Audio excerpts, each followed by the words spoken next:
and everything was just falling apart. Everything was dissolving, and all that was left was just me. I'm very thankful that I got to that because I think that God took everything away from me and left me with the most important thing and showed me what to grow from.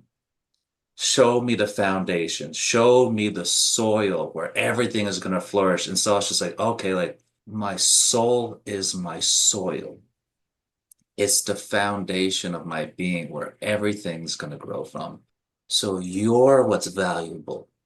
So you can't, there's a part of you that can't be bought. Where's that? Who's that? Let's talk to him. Bring him out. That's where your emotions and your thoughts and like the real you, not things. It's not a thing. Your presence. Welcome to the Perpetual Growth Podcast with Zac Palmer, the show where we explore the strategies, insights, and stories that empower you to grow your business, strengthen your relationships, and elevate your health. Because growth isn't just about what you achieve, it's about who you become along the way. Today's guest is someone whose presence speaks volumes. Mario Silot is a personal coach, author of The Mindful Farmer, and a voice for conscious self-love and spiritual alignment. He helps high-achieving individuals move from external validation to internal fulfillment because success without self-awareness is a hollow pursuit. If you've ever looked around at the life that you built and thought, why do I still feel empty? You're going to want to lean in. Mario's work bridges the gap between achievement and authenticity, and today we're going to explore what it truly means to create a life aligned with your purpose and your worth. Mario, welcome to the Perpetual Growth Podcast, my friend. Wow, I love that. Thank you, thank you, thank you for having me here. And thank you for everyone for being here, for being a part of this. I'm honored and I'm excited. So Well, we're excited to have you, my friend. Well, I always like to start with this question because I think it reveals a lot about who someone really is. What does growth mean to you right now in this season of your life? mm, ah, that's probably the first thing right there. Just mm, to be able to do that. Like my life right now is expanding at a rapid rate that at one point in time I just thought it wasn't a it's just a dream, it's just a goal, it's just you know what I mean? It's whimsical and I'm just having like this blind faith or this um like no tangible evidence of it being real. And like I built up this whole life, this whole business, this whole career, this whole my relationships, everything from me, not absent of everything, absent of everyone. And it was just me at one point in time. Just I was just by myself. It's just me. And everything was just falling apart, everything was dissolving, and all that was left was just me. And I'm very thankful that I got to that because I think that God took everything away from me and left me with the most important thing and showed me what to grow from. Show me the foundation, show me the soil where everything is going to flourish. And so it's just like, okay, like my soul is my soil. It's the foundation of my being where everything's going to grow from. And so I started building a strong relationship with me, with who I am, not asking like these surface level questions like, how am I doing today? Oh, good. People say that even if they're not good, because it's just a surface level question. It's going to get a surface level answer. But I looked at myself. I spent time on myself. The things I didn't want to hear myself say, all the criticism, all the negative stuff, I still looked at that and I was just like, that's me. I'm gonna love that. I'm gonna love that. I'm gonna listen to that. I'm gonna hear that. I'm gonna see that. I'm gonna feel that. All of those parts of myself, I started growing that. I started building a real healthy relationship. And from there, now I'm in a place where I'm like, the people that I'm meeting, like yourself, like all the audience, like these are just not people that are doing nothing with their lives. Like they're doing something and they're doing something meaningful and they're doing something impactful, but there's something more. There's something there that's missing, and it's somewhere in the soil. There's a nutrient somewhere in the soil that you're lacking with yourself. And so it's growing from there. So now where I'm at right now, I would say growth means integration, integrating myself now into the world. Most of almost all my clients, they have full bank accounts. Like my clients got money and like congratulations, like you got a successful business, right? You got multiple cars in your garage. Great job, man. Like you got a really nice big house. But there's a difference between a house and a home, right? There's things and then there's being. And then that's what's missing, that place of emptiness. It's a being. It's who you're being and who you're being with. You can have things, man. Keep your things. Like it's great. I love things, right? I'm traveling around the world. I'm going to different to cities, different countries, and I'm now I get to do it from a career aspect. It's not just travel. I get to travel for my career, but and I also get the time for myself, which is like how did at one point in time I was like how that's not possible. Like that's just something on Instagram. That's just something on social media. People who have money are just people on the web, right? They're not real people. But as I started building that up for myself, and I never sacrificed myself along the way when it came to building my career. I didn't let go of myself anywhere. There's lots of times where people challenged me, 100% sure. And whether it was through challenging my values with money or like different integral things, I had to do the very difficult thing and choose my values, choose myself. And there's times and opportunities, we'll call them, where it's like, oh, I could have made this chunk of money, or I could have had this relationship. And I had to say, no, like it's not in alignment with my foundation, my core values of who it is that I am. And I had to say no to that. And when you let go of things like that, because you're like, oh man, this is an opportunity, right? This could have been this amount of dollars. Oh, this could have been the love of my life. And then it wouldn't have been. It wouldn't have lasted because it wasn't in alignment with your core. So for me, growth is very much integration with my being and my soul right now. Mm. Yeah, that's beautiful. There's a few things I took away from you there. One is the importance of taking the time to connect with yourself and then integrate. Mm. I think we're more often than not doing the opposite. And I'd be curious what you've seen through your experience, but we're trying to integrate with something that is not really whole yet, Mm. because so much of what we've become is conditioning from our past, conditioning from our environment, conditioning from the media, you know, uh, and memories that have been passed down through generations, implicit memories.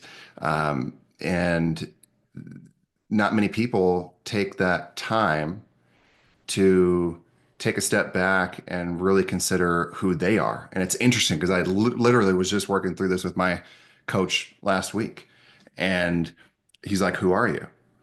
And, I was like, "Oh, dude, why are you asking me this question right now? I'm not ready for this at the moment." But everything happens at the right time. And it was a really difficult process. It felt difficult for me to answer that question at first.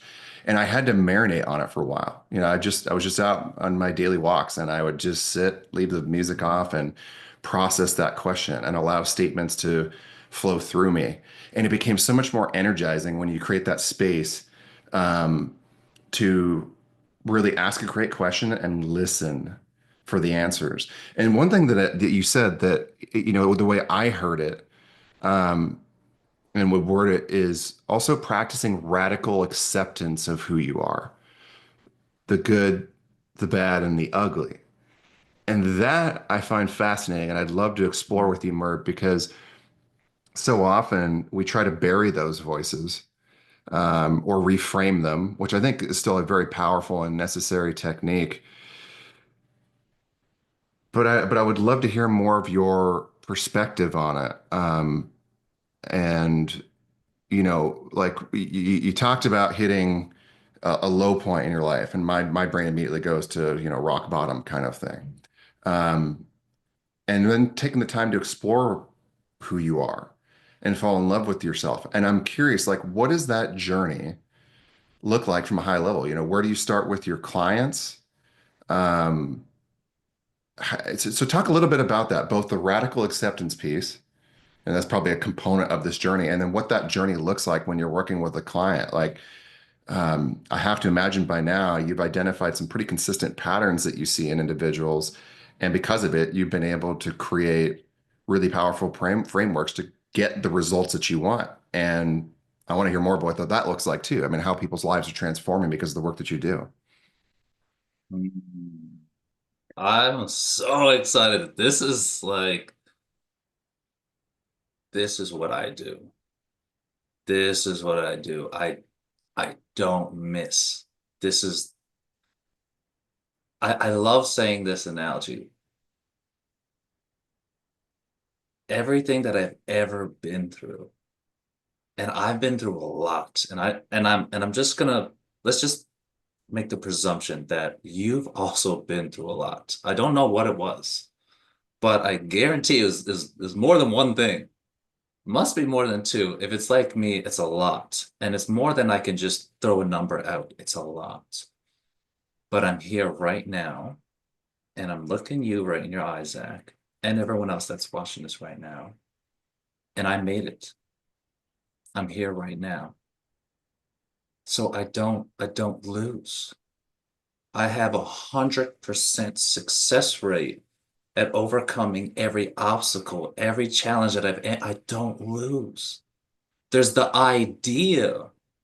It's an illusion that I can lose. And I play it sometimes with my fear or something like that, just because I'm actually so, let's put us all together.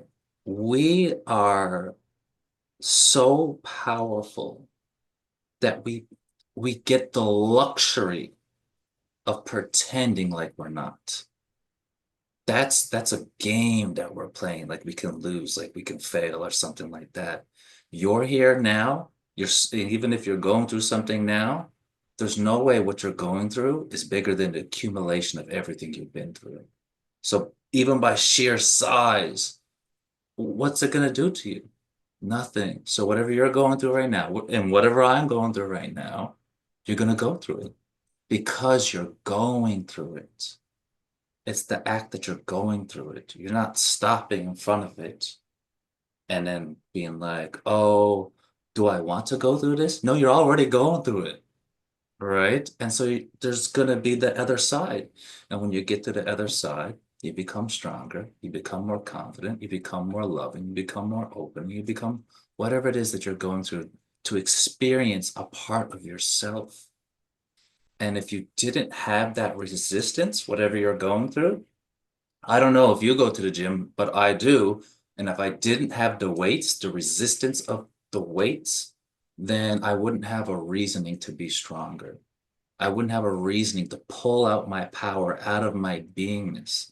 So whatever I'm going through, whatever you're going through, it's there for you to pull that power out because you're powerful, far greater than you can imagine. And so when it comes to this, I know you said radical self-acceptance, and one, if not one of the biggest blocks, like blockades that I really see all my clients. So it doesn't matter if it's like a $10,000 client I got or clients that are making 10 plus million dollars. I have both of those. I have clients that have no money and I'm doing something, and I have clients that have more money than I can that I'll make soon. Give me a year. But I have both of those and I see the same pattern happen. And it's this uh, there's a misalignment of what self-acceptance truly means. So we go around saying, I accept myself, I love myself, and then we wait, and then we don't feel it because saying something is not the same as the experience of something. So let's do like a little fun, a little. activity here, right? You and me and everyone that's watching. Let's picture that it's your birthday. All right, Zach, it's your birthday, or it's everyone's birthday. And I go to give you a gift. And you say, "Yep, I'll have it." And then as I go to give it to you, you run away. And I say, "I have a gift here for you." And you say, "Yeah, I want it." Okay, here. And then you run away. So you're saying you're accepting it, but you're not being able to receive it. So there's a lot of people saying, "I love myself. I accept myself." Good job, right? You're projecting it in words, but you're not allowing it to come in. So the difference is you cannot accept anything that you don't allow into your life. So if you say, "I love myself," right? I love myself. Why do I still feel like garbage? Why do I still feel like something's missing? Why do I still feel incomplete? Why do I still feel like there's a void? Because you're not actually accepting. You're not allowing something. So what you said, you call it a rock bottom. I call it the biggest blessing I've ever had, was Mhm. that when everything was taken away, it was me and myself, all my thoughts, all my feelings, all the good ones, all the bad ones. And I didn't just say yes to the good ones. I said yes to all the bad ones, all the negative thoughts. I said, yes, I'm going to allow you here. Okay. And I just looked at my thoughts and I looked at my feelings, all the good ones and the bad ones. And I said, I'm going to be here for you, with you. I see you. I love you. I feel you. I hear you. I understand you. I love you with myself. So I allowed myself to be. And that's how I managed to truly accept myself. And now I'm radiating from all my spatial beingness, all the parts of myself, not just you know, uh, I'm shoving all the things I don't want to deal with to the side, and I'm a happy person because I'm smiling. And then, no, there's more to life than just smiling. There's more to life than just being happy all the time. That would be like a permanent pill trip or something. I don't know. Like I would want to be on that high all the time. Like it's the lows that add depth, that add like real rich color to life. And then when you accept that color palette, when you accept that life, to me, they're nutrients, right? It's all coming from my soul. These are nutrients.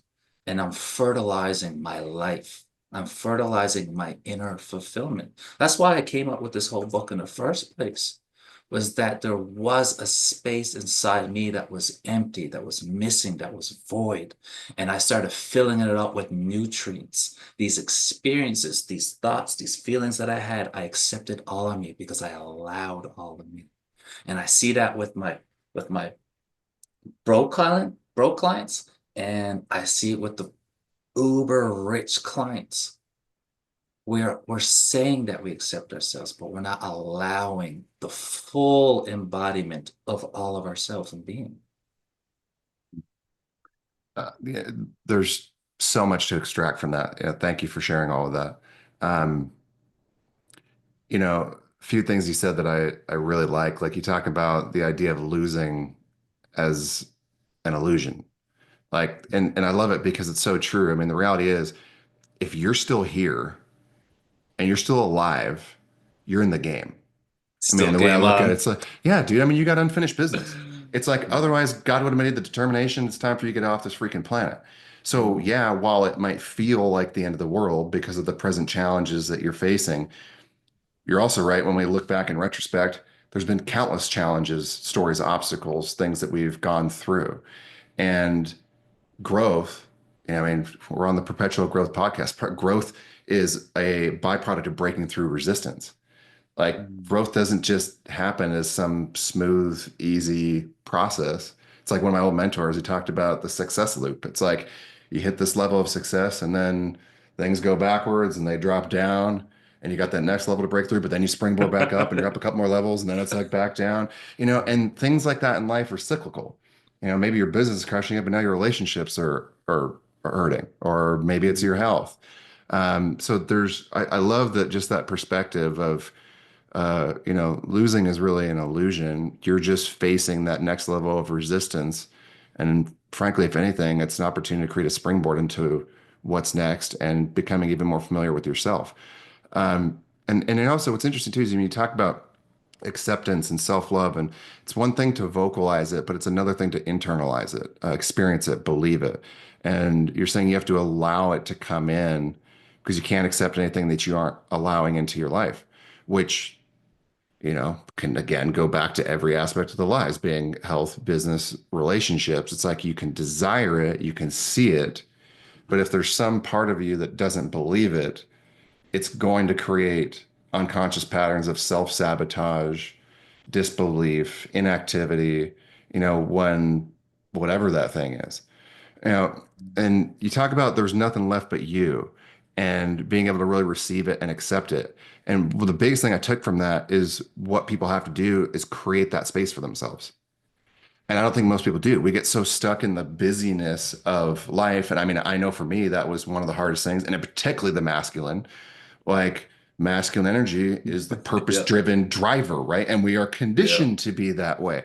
But the only way to create clarity is with space, by really having that opportunity to decide, am I still in alignment with the person that I'm wanting to become and the life that I'm wanting to create? And if not, we change it. But most people just keep sprinting forward. And one of my favorite sayings is like, there's nothing dumber than running the wrong direction enthusiastically.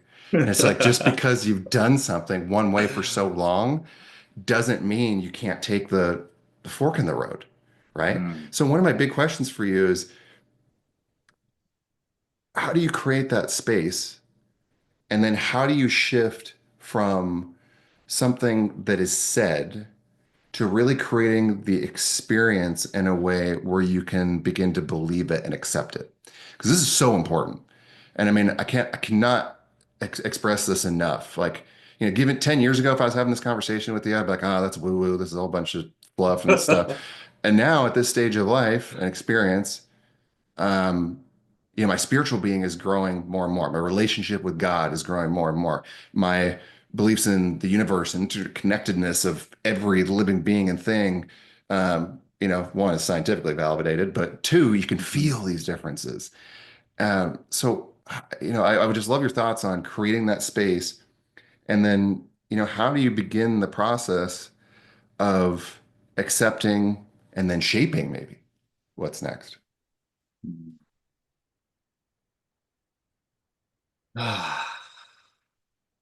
That's the first thing. Truth. It's that simple. Just Can I okay. ask you a question on this really quick? And I know I hate Yeah. to interrupt right now, but I remember what I was just reading or listening to. I read a lot.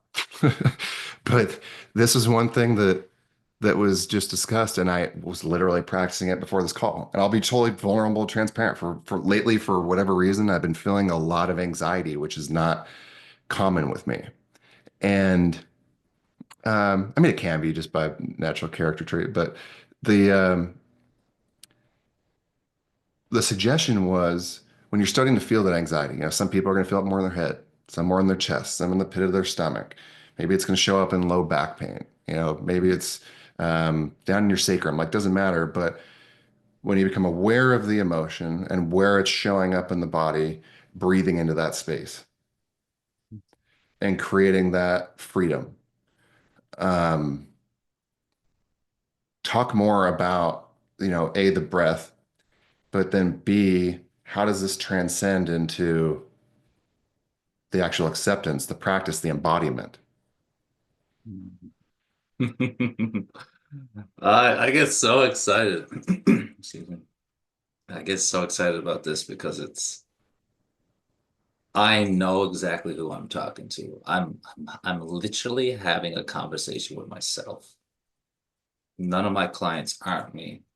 I don't work with anyone that isn't myself. And I don't even do any work for the person. Like I'm not the one that's doing the work. I can't, right? I can't go to the gym and I work out and you get muscles. Are you going to question that? No, that's how it works. You're not going to be like, oh, that's not fair. I should be able to just pay someone to go to the gym and I get muscles. You know, it doesn't work like that. So I can't do spiritual healing. I can't do self-love healing. And then you just all of a sudden are just full of life and full of love and then everything is it don't work like that. So I was the other person that was so resistant to all of this because I was like, I have I have to be a certain way, right? Especially my masculine side, because just where I've come from, masculinity means the absence of feminine, right? So anything that could like any representation of feminine, it was like I can't be that. I have to be this. Like You're missing no your superpower. emotions, um no feelings. I'm basically void of being like really human. Mhm. What makes me me? It's like don't do that because someone's gonna take that and use it against you. They're gonna weaponize your weakness, right? And so I was like really like I could feel the tension inside my body. I'm holding tension because I have no way to release it. That's what the other side does. An importance for holding and releasing, right? Allowing myself to go in and out of everything. I wanted to grow. I don't know why, but ever since I was young, I remember just learn and grow, learn and grow, learn and grow, learn and grow. And I don't know where I got it from, but those just stuck with me and I gotta grow. And the only way to grow is to learn. And then you're gonna reach these peaks into the meaning of something. So even just the word masculine, right? You're gonna have, okay, it means structure, it means this, this, and this. Well, you're gonna reach the peak of all these words and then be like, what's next? What else is there? Right? And then that emptiness starts creeping in because you have no more value to add. Life has nothing to do about what you're gonna get and has everything to do with what you're gonna give. I don't get to this body, this a rental. I don't even own this. I gotta give this back to God or to Earth. It's gonna, you know what I mean? I don't even Mhm. get to keep this thing that I call mine. This is supposed to be this is Mario. This is supposed to be my one thing and I don't even get to keep that. I gotta give that back. Mhm. Right? So there's gonna everything is about what I can give. When I go to the gym, for instance, it's when I give all my energy and I give all my I'll give my frustration, I'll give my thoughts, I give my life into the weights and I leave empty. Like my legs are shaking, I'm wobbling, I'm like, oh, I can't believe I got through that one. But only in that moment when I feel empty, that's when I get all the results. That's when I get all the growth. That's when I get to look at myself with recognition and validation. You gave something. Even when you thought you had nothing left to give, you gave more. I get to walk with satisfaction. So when I leave empty, I leave my most full. That's this idea, especially when it comes into like my clients who have great careers and they have great businesses because they've been told make this X amount of dollar and you're the man or you're the provider or and so they're walking around in the world with this, I need this external validation to be someone or something. And then they hit that, I've gotten what people told me to get. Where am I? Who am I? They forgot that part. So and this is men and women, by the way, because I got some successful women clients that are doing great for themselves, but men and women in this sense, they're praised for performance, but they're not praised for presence. Those two things they're not the same, right? Performance is an output, right? I'm doing. Right? If you're doing that, energy's got to come from somewhere. So you're going to feel depleted at some point in time. You're like, why am I'm doing so much? And then you're like, I'm not getting. But where are you supposed to get from? Because if you try and get it from someone else, they can take that away at any point in time. If it's love, for instance, you can be like, I'm giving, and I'm doing everything for this person. Like, I love this person. I'm taking care of the bills. I'm like telling them I love them, but I'm not getting what I need from them, you're giving away your power and you're gonna feel empty, right? So that, but if you take that, what you're giving to someone else, you can still give to someone else. This is not about being anti-social, right? Self-love is not about, I only care about me and I only love me and everyone else is like not important. They're an illusion. They're not, it's not about this hierarchy of like I put myself, it's not. It's humility. We're all on the same plane. I'm not putting one above the other. But in order for me to give something to someone, it has to come from somewhere, and that somewhere has to be me. So what am I, really, where's this coming from inside myself? So for me, like I said, it's my soil, it's my foundation. So what nutrients do I really have to, and if I'm depleting myself, right? It might look on externally like I'm giving lots, but I'm not. I'm not giving them me. I'm just giving them things. There's a difference between, hey, here's a gift, and then, you know, leave me alone. Like, how's that going to make someone feel? And if you flip the script and someone says, hey, like, I'm just going to give you, here's $10. I own you now. You're going to be like, no. Well, one, like, what am I going to do with $10? Like, that's nothing. That doesn't have value. Oh, so you're what's valuable. So you can't, there's a part of you that can't be bought. Where's that? Who's that? Let's talk to him. Bring him out. That's where your emotions and your thoughts and like the real you, not things. It's not a thing. Your presence and they're inside you. They're there. They can't go anywhere. I can't take them. I can't be like, okay, here's that. Here's my thoughts. Can you go deal with them? It don't work like that. I can't be like, here, Zach, here's all my feelings. Can you go here? I'm gonna just dump them on you, fix them. Because a lot of people do that. They do this emotional dumping. They're like, hey, here's all my feelings. And then, yeah, for a moment they feel okay. They leave the room and they don't have that person to dump on anymore. And then it starts accumulating again. All right. Because it's coming from inside. So the soil is, I don't want to say like the soil is bad or moldy or rotten or something. The soil is just being avoided, right? When you avoid something, if you avoid a feeling, you're literally creating a void. And that void is inside you. So you're the one who has to feel that void. You're the one who has to feel that missingness. You're the one who has to feel that emptiness because you created it by avoiding something. And then when you look at that something, right? If it's challenging, if it's like, oh man, it's a traumatic experience that I went through and I don't want to feel that again. You're gonna feel it again. And it's gonna stay there until you feel it again and again and again. And every time you feel it again, it just dissipates a little bit and a little bit and a little bit more to the point where when it does come up, you're like, I know exactly who this is. I know exactly what to do. And it doesn't hold any weight anymore. It doesn't hold any like, I'm not going to avoid it because I know exactly what to do with it. The only difference, right? This for me was groundbreaking. This is like one of the most groundbreaking lessons I ever learned. There's no such thing as good, and there's no such thing as bad. It's neutral. It's a skill set. If something is good, so like there's these good feelings, this is why everyone wants to be happy. It's a good because I know what to do with it.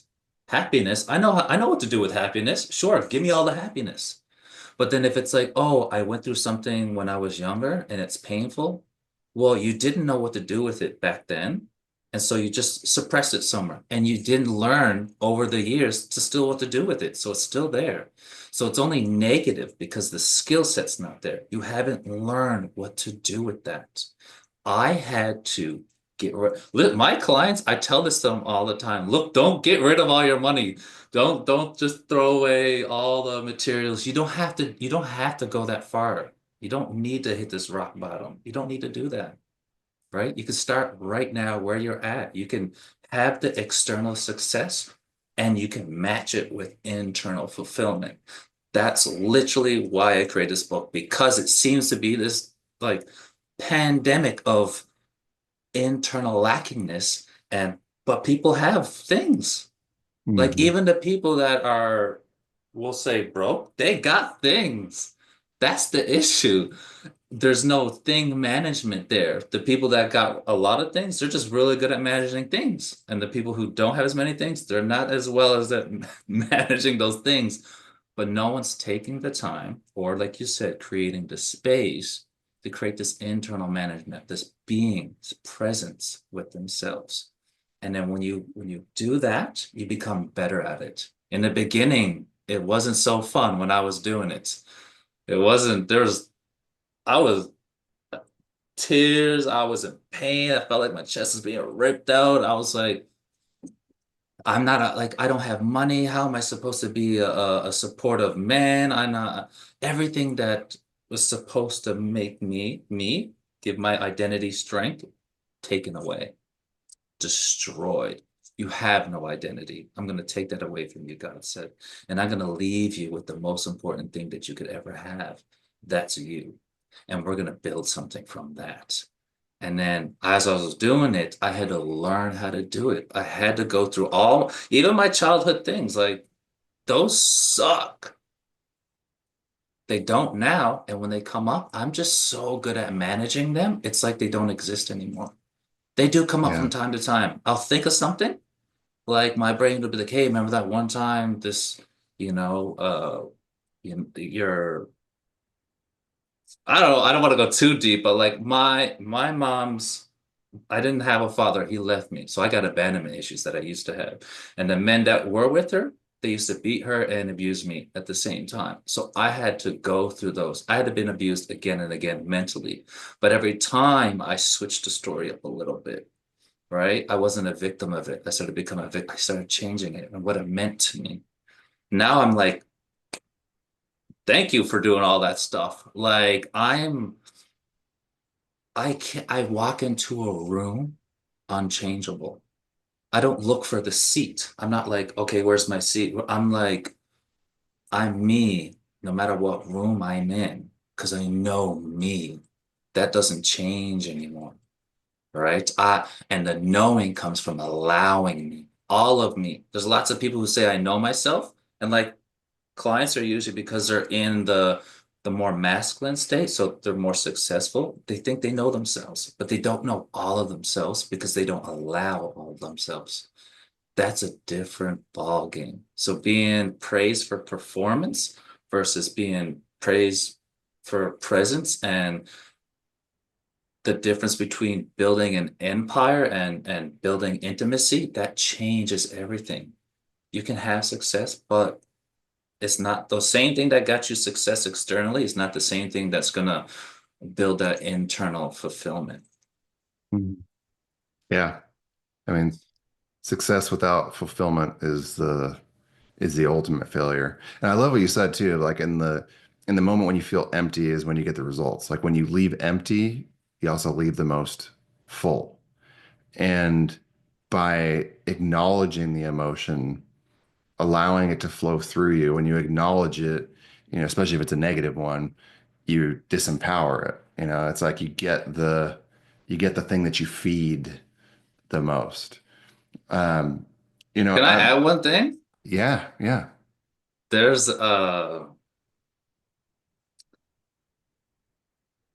my life doesn't have as much resistance because I really recognize and I value it as a tool, right? I still have it, but I understand it.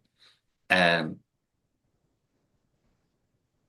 I have clients, and the first thing they say is, I want this, or I want that. I want something. Wants are cheap and free. That's why you got so many wants. Everybody's got, I want to be a millionaire. Sure. I want a loving relationship. I want a loving family. Wants are free. Everyone's going to the free to want department, right? And they're just, oh, Mhm. what, a millionaire picking up all this free stuff. And then they're like, oh, how come I don't have it? Because it's just a want, right? Mhm. There's no life inside it yet. The want is just an empty shell for you to fill something, right? You already have a a shell of something, right? So for my clients, I'll just keep it in this direction, is that they have an external success, but they want either love or something in the home. It's usually that's the biggest thing, right? So I'll keep it because I feel like I'll for the broader audience, they have external success. So they have it. They don't really want it. They have it. But at home, they want something. They want a better relationship, or they want more love, or more love with themselves, or they want to end the feeling of void, whatever it is. So they have these wants, but they're not filled with anything yet. And that's their life. And so the resistance that you feel is not from that thing. The want is empty. It can't resist. It's literally begging to be filled. The resistance is from you switching from this cup to this cup, right? Or this identity of who I am. I'm a businessman and business needs business. And therefore, business can't have like relationships. It can't be as personal. It can't that was I blew that out the water. My greatest business partners I actually have the best relationships with. I care about them. I care about their family. I generally do. And I want the best for them. And we're building businesses. Like that's possible. In the beginning, I was taught like, no, business is business, numbers is numbers, and it's cutthroat, but it's not like that. People don't want to do business with people like that. They don't want long-term business with that, right? So now I'm learning like business is more interpersonal. It's more about relationships than it is about money. And especially in our line of work, you and me, Zach, it's if I can't sell you something, you're gonna know. You're gonna be like, don't sell me. Because I know you just want my money. I know you just want something, right? So you're not going to get very far. But the ones that are like my clients or my customers, like these are my people. They need me. I need to help them. I need to serve them. I need to help fulfill them. You'll start noticing these people that have that business accelerate, right? And then their network becomes really freaking powerful, man, because the people that are in their network are looking at you and be like, well, I can trust this person, right? I can build something with them and they're not going to steal it or take it away, right? Yeah. So that resistance, right, that yours and my clients have, right? It's that they have something and it has these definitions and these meanings and all this, and they put their life into it, right? And now they want something else, but that something comes up that wants free, it's empty. Now they need to start filling it up with their life. They're literally their life energy. Nothing, it's your life that brings something alive. Your time, your effort, your energy, your essence, your soul, whatever it is that you want to call it, you bring it to life. It doesn't come alive. So that want, your resistance to changing your identity, changing your life, that's where the resistance is. You're resisting yourself, right? Because if you say it's this relationship that you want, then it means I have to be a different person. I have to do all the no, you become resistant to yourself. And not even the thing. It's just you. So the more that you can, what we started in the beginning, this whole podcast was learn to allow. So what it is that you want, I had to learn to allow that to come. That's the feminine side, is allowing something. I have a want. I want to be a millionaire. The opportunities are going to show up, but I have to allow them to show up, and then I have to accept them. And then from my acceptance, I start building something. So the if you want to call it the feminine energy, it's all me, right? But I can talk about feminine, masculine energy if that helps the crowd, right? Mhm.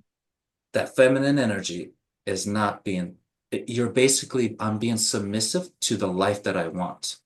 So if I want $1 million or I want a happy relationship, I'm saying, yes, I'm going to serve you. What is it that you need?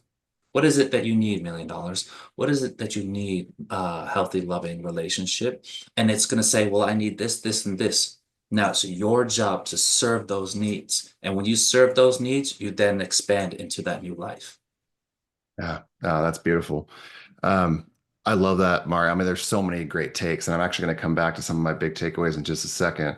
As we wrap up today's episode, something I find fascinating in your messaging is how you describe the difference between external success and inner fulfillment.